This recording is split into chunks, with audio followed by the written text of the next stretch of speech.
¿Qué tal, amigos? Gracias por estar con nosotros en otra entrega de Reflexionemos Juntos. Hoy me place estar acompañado de mi querido profesor y amigo Fabián Tello. Un gusto saludarle. Muchas gracias por la invitación para poder discutir un tema interesantísimo, de un objeto que es muy, muy útil en la navegación. Correcto, hoy vamos a hablar, hoy estamos viendo el título Jesús, el ancla del alma. Y ahí mencionó usted el ancla como una herramienta para la navegación Claro. muy, diríamos que imprescindible. ¿Qué es el ancla, profesor? Bueno, todo el mundo ha visto los barcos, no importa el tamaño, tienen un objeto pesado que tiran al mar cuando quieren mantener una posición, aunque el ancla permite que la embarcación se mantenga en esa posición, permite también que la embarcación pues Se mantenga en movimiento. de acuerdo al vaivén de las olas, etcétera, pero no se mueve de esa posición. Por lo Correcto. tanto, es un objeto de firmeza. Y lo podemos comparar con nuestro Señor Jesús. Correcto. Jesús. Ok. Ahora, ¿qué representa el ancla?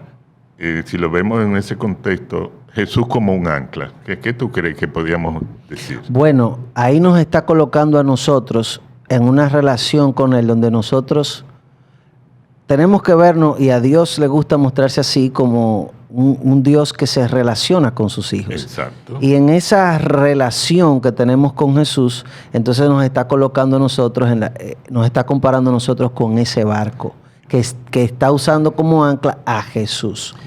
Entonces, nosotros seríamos los barcos, pero entonces estamos simulando aquí una especie de viaje, ¿no? Sí. Donde nosotros somos el barco que quizás, para ponernos un poquito dramático, Jesús saca del pecado, rescata de esa vida oscura y nos trae a la luz. Exacto. Y nos pone entonces a navegar, pero Él queda como nuestro ancla, Claro. la persona que nos mantiene firme en el camino. Muy bien. ¿Qué nos pasa en la vida diaria? Tenemos vaivenes. Correcto. Pensemos en las olas del mar que mueven las embarcaciones. Y en la vida diaria nosotros tenemos preocupaciones de índole sociales, financiera, socioeconómica, de familia, de muchas índoles. Por lo tanto, esos serían nuestros vaivenes de la vida diaria. Correcto. Cuando estamos hastiados, que ya no tenemos esperanza, tenemos un ancla. Y si nosotros invocamos esa ancla, entonces nos vamos a mantener firmes. No importa lo que nos suceda, no importa lo que venga a nuestra vida. Sabemos que estamos firmes si nos mantenemos unidos al ancla.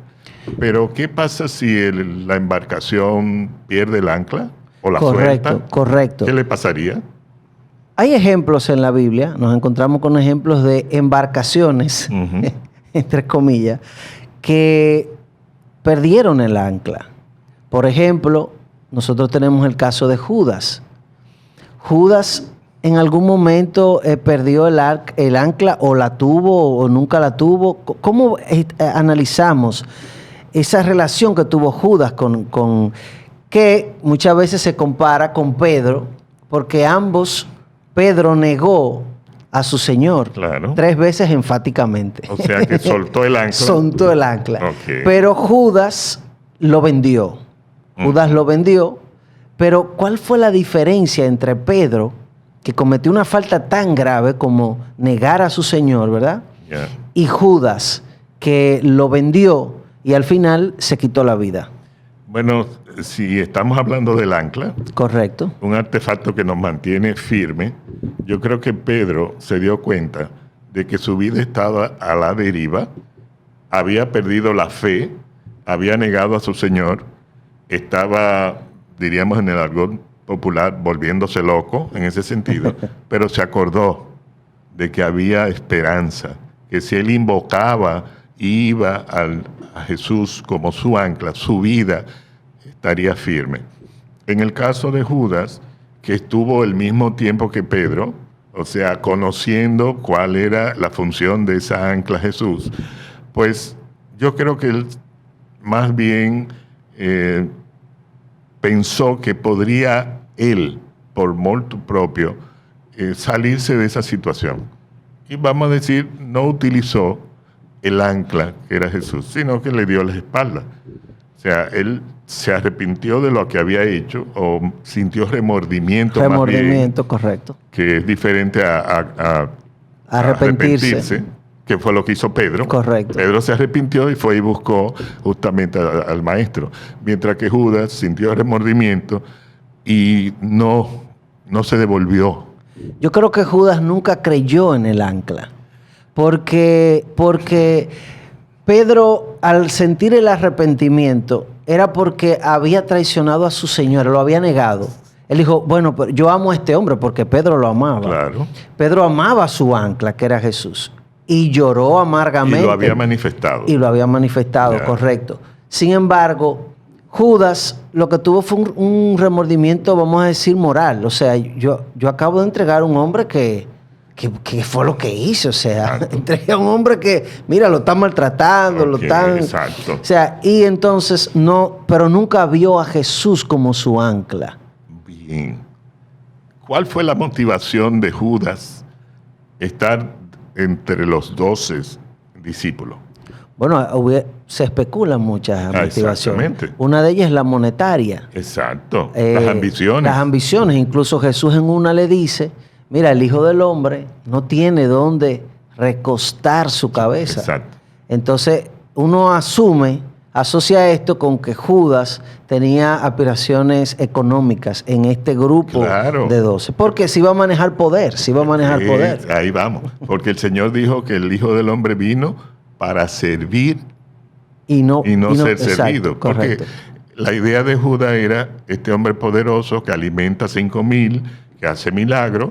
Correcto. Óyeme, es el Un líder, proyectazo, el líder un por proyectazo. Entonces, nota que en todo momento Judas estaba esperando el momento en el cual el Señor iba a manifestarse como ese gran líder, libertador del pueblo de Israel, etc.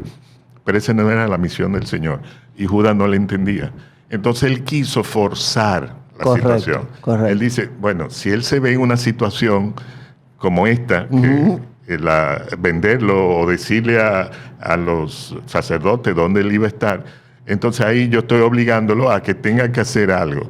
Pero cuando él se dio cuenta que el Señor, de manera humilde, se dejó apresar y cómo lo torturaron, esa cosa, sintió el remordimiento. Porque dijo, no reaccionó como yo esperaba. Correcto. Entonces, caramba. Pero a Pedro, en otros casos, estuvo cerca, siguiendo todo el evento que le pasó al maestro, vio justamente cómo le daban golpes, le ponían la corona de espinas, etc. Y realmente ahí él sintió arrepentimiento por haberlo negado. Correcto. Bueno. Entonces, basados en estos dos ejemplos, Fabián. Exacto. En nuestra vida personal, nosotros hemos decidido que Jesús sea nuestro ancla. También nuestro capitán, el que va guiando nuestra embarcación. A veces le quitamos a Jesús el timón y queremos navegar nosotros, ¿verdad? Sí. Le quitamos el timón y guardamos el ancla. Sí. Hay esperanza para nosotros que le quitamos a Jesús el timón y guardamos el ancla, que es el mismo Jesús. Hay esperanza para nosotros en aguas turbulentas decidir nosotros llevar el destino de nuestra vida por nuestra cuenta. Claro que sí, claro que sí. Eso me acuerda a un pasaje de la Biblia, justamente con Pedro como protagonista, que Pedro le pide al Señor que le permita caminar sobre las aguas. Correcto. Y el Señor le dice, ven. Mientras Pedro mantuvo sus ojos mirando al Señor, estaba caminando sin problema. Pero ahí lo traicionó el orgullo.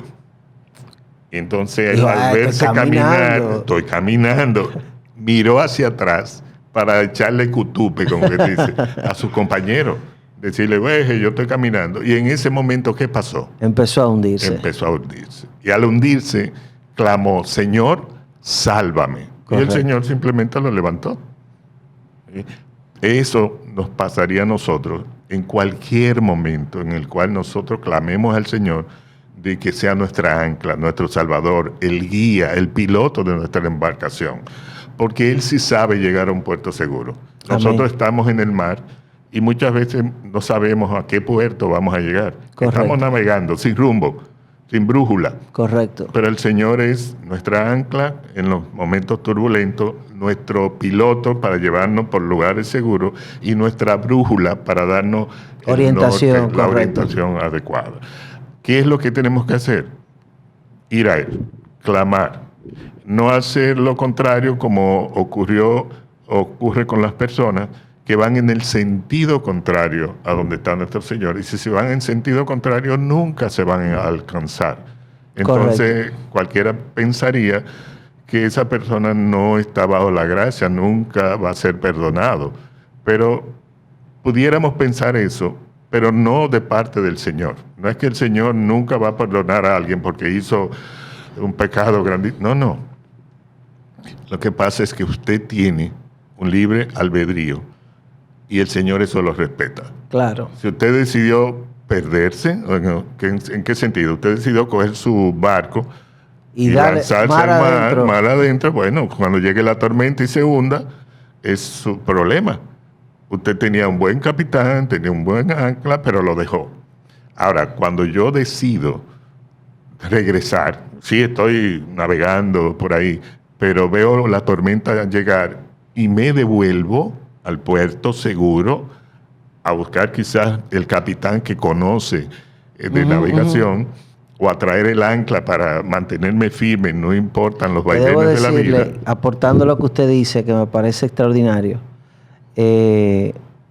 una vez en el mar también, y con esto vamos cerrando, una vez en el mar, estando en el mar, había tormenta y los discípulos estaban sacando agua. Exacto. Estaban sacando agua, estaban haciendo esfuerzos. Debo decir que los discípulos eran pescadores de profesión. Hombres experimentados. Eran hombres experimentados en navegación. Exacto. Y tenían toda la vida haciendo eso. De modo que podían dar cátedra y salir de una situación difícil. Pero ahí volvemos con el yo. Cada vez que recurrimos a nosotros mismos, que miramos para atrás y decimos, pero mira, yo he dado paso, yo soy fuerte, yo soy duro, yo soy... Entonces nos hundimos. Y ellos se estaban hundiendo. Claro. Y no se habían dado cuenta que Jesús estaba ahí. Durmiendo. Estaba durmiendo. Y yo decía, y cada vez que yo leo este pasaje, digo, ¿Jesús estaba durmiendo o no estaba durmiendo? Tranquilo. Jesús estaba tranquilo, Jesús estaba ahí. Y el tema de que Jesús durmiera o no en el barco, era para decirle a los discípulos, yo estoy aquí, usted lo que tiene es que despertarme. No se preocupe. Solamente tenemos que llamar. Y como dijo Pedro, Señor, sálvame.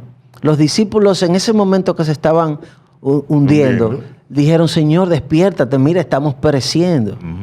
Y Jesús sencillamente mandó a calma a la tempestad. Claro. Y le dijo a ellos, pero ¿y por qué ustedes dudan? Exacto. Yo estoy aquí. Exacto. Si en algún momento hemos decidido abandonar el ancla, que es Jesús, hemos decidido quitarle el timón a Jesús. Decirle, yo voy a conducir mi barco, porque es mío mi barco, ¿verdad? Eso es lo que muchas veces decimos. Hay una sorpresa para nosotros. Jesús nunca se va de nuestro barco. Jesús siempre está ahí. Durmiendo. Tranquilito ahí, esperando a que tú lo vuelvas a llamar para entonces él volver a tomar el timón y decirte, mira, yo te voy a llevar a puerto seguro otra vez y voy a ser tu ancla en puerto seguro. Amén. Así que ojalá y cada día de nuestra vida tengamos a Jesús como ancla firme en nuestro corazón. Amén. Que Dios nos bendiga.